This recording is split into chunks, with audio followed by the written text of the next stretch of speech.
வாழ்க வளமுடன். நேர்மையாக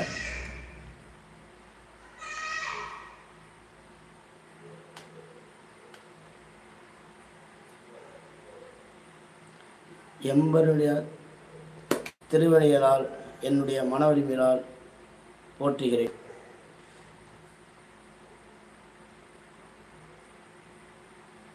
லைவ் பார்க்கும் அனைவருக்கும் வணக்கம். மிக நல்ல முறையிலே தத்துவ ஞானத்தோடு தலைமுறை தொடங்க இருக்கிறேன்.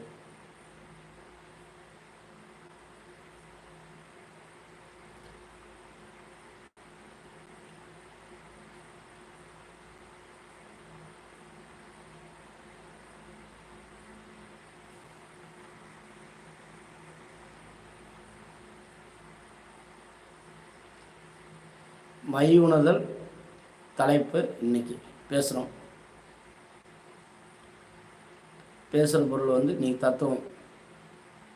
தத்துவம் என்றாலே என்ன என்று என் குருநாதர் சொல்வார்.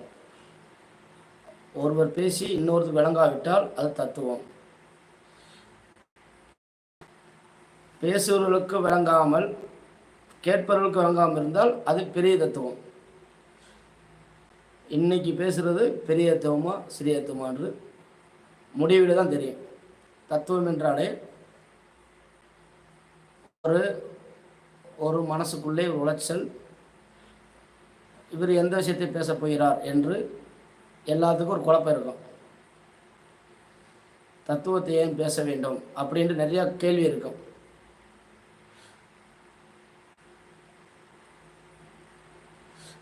தத்துவம் உண்மையைத்தான் மெய் உணர்தல் என்ற தலைப்பை இன்று வைக்கிறோம்.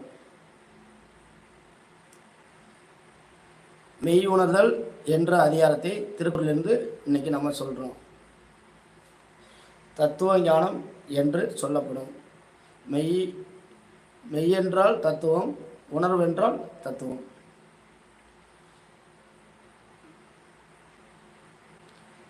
தத்துவ ஞானம்தான் மெய்யுணர்தல்.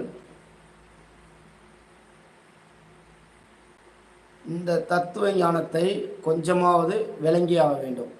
வாழ்க்கையிலே தோற்று போகாமல் இருக்க வேண்டும் என்றால் நாம் தத்துவ ஞானத்தை விளங்கியாக வேண்டும். ஆனால் தத்துவம் விளங்குவதிலே நிறைய பேருக்கு குழப்பம் இருக்கிறது.